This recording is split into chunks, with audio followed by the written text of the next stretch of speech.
Only Superman did that. People come and go here all day long and tell me nothing. What are you afraid of? What are you hiding? Hiding? Well, you give the impression you're leading a double life.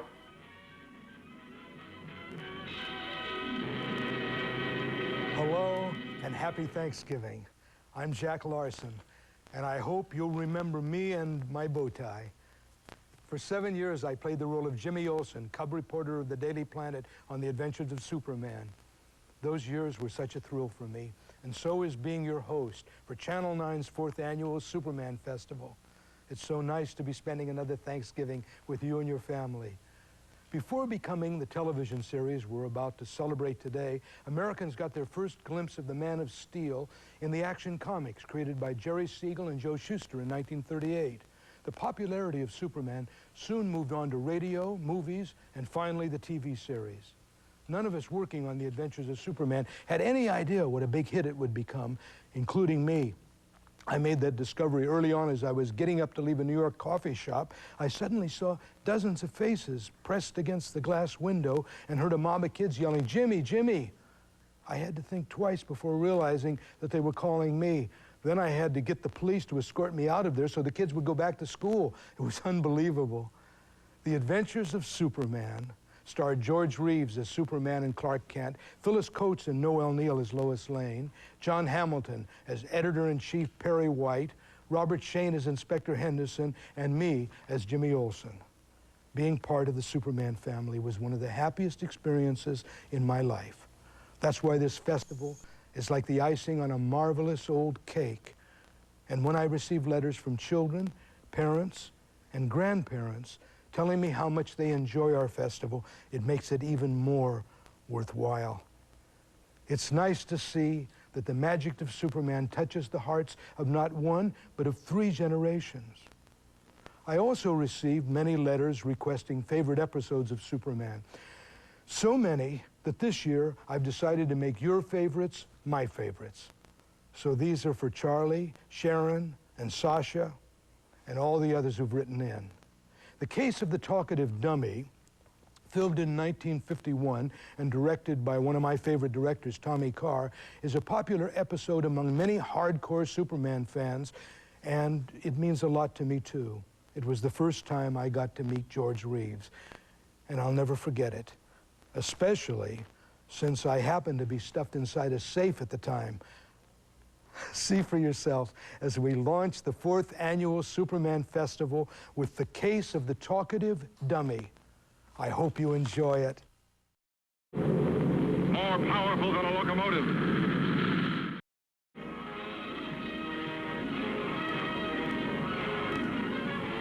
Hello, I'm Jack Larson, and the 4th Annual Superman Festival continues. The next episode we might expect to see on Halloween rather than on Thanksgiving. The setting is a spooky old fishing inn where Jimmy and the Chief not only discover things that go buzz in the night, but things that go bump in the night as well. Directed in 1951 by Tommy Carr, The Evil Three features 2 of the most distinguished veteran screen actors I had the opportunity to work with. Jonathan Hale, famous for his role as Mr. Dithers in the Blondie series, and Rhys Williams of the memorable How Green Was My Valley. This episode was considered to be the most chilling of all the Superman adventures and was responsible for a lot of goosebumps. So kids, get ready. What spooked your mom and dad many years ago might just do the same to you. Have fun watching The Evil Three. Hi, this is Clark Kent, mild-mannered reporter for a great metropolitan.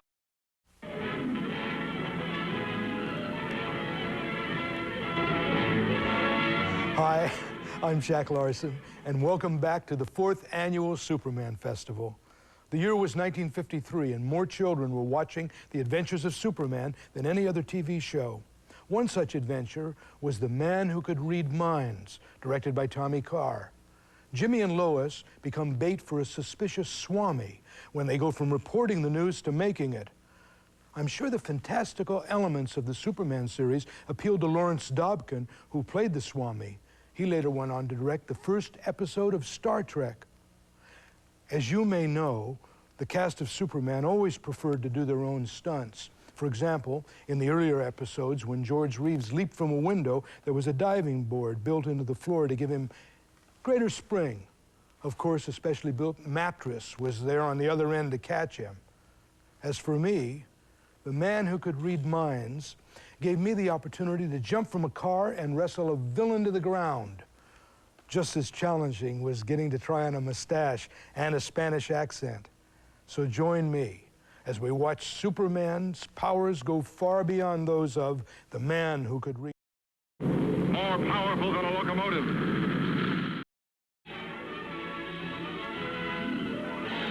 Hello. I hope you're enjoying your Thanksgiving and the 4th Annual Superman Festival here on Channel 9. I'm Jack Larson. Our next episode comes as a special request from a viewer of last year's special, and I'd like to request it too. It's The Semi-Private Eye, directed by George Blair in 1953. When Lois Lane's ongoing suspicion of Clark leads to danger, Jimmy exchanges his nose for news for a private eye. The writers of this episode knew that one of our featured actors would be Elijah Cook Jr., who starred in the classic film The Maltese Falcon. This led to the idea of Jimmy as a super sleuth, complete with trench coat, wide-brimmed hat, and Humphrey Bogart impression. Luckily, Elijah, we called him Cookie, was quite amused by my impersonation of Bogey, and we ended up by becoming great friends. I'm sure you'll find the fun in The Semi-Private Eye. So let's play it again. Who, disguised as Clark Kent, mild-mannered reporter for a great metropolitan news.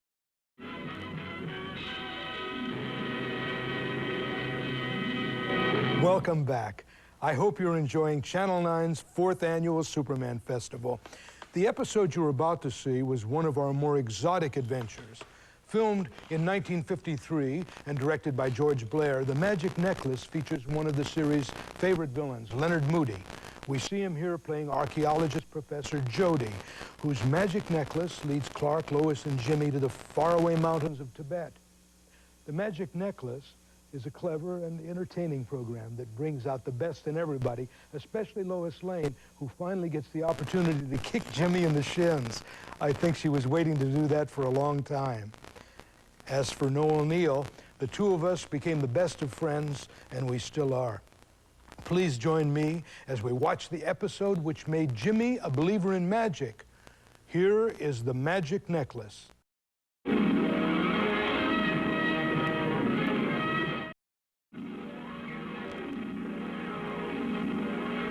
Hello, I'm Jack Larson, and welcome back as Channel 9 celebrates Thanksgiving and the adventures of Superman. Our next episode, Superman's Wife, was also a request from a fan, and I'm more than happy to include it in our festival this year. Filmed in 1957, Superman's Wife was one of 2 episodes where we actually see Superman tie the knot, and one where we discover Lois Lane's feelings for the Man of Steel.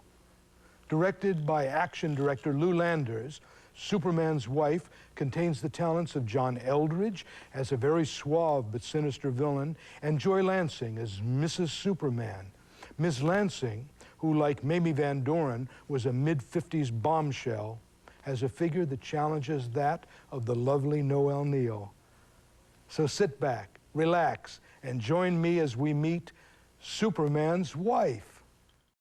And who, disguised as Clark Kent, mild-mannered reporter for a great metropolitan. Hello, I'm Jack Larson, and we're about to wind up our 4th Annual Superman Festival with our final episode. You might be surprised to discover that the episode we were about to see, The Perils of Superman, was directed by none other than George Reeves himself. Although filmed in 1957, The Perils of Superman has all the suspense of an old-fashioned movie serial. Masked villains, buzzsaws, a damsel in distress, and lots of imagination. It also shows us that not only was George a superb actor, but a fine director as well. Whenever the cast of Superman knew George would be directing, and he directed 3 Superman episodes, we made sure we were at our best. There was a wonderful camaraderie among the cast and crew, and it was a kind of let's do it for George attitude. I know that George appreciated it. This episode, for me as Jimmy, can only be described as a real cliffhanger. You'll see what I mean as we watch our next and final episode, The Perils of Superman. I hope you enjoy it.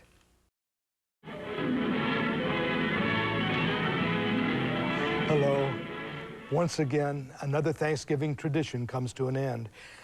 I get such a kick out of being your host for Channel 9's annual Superman Festival.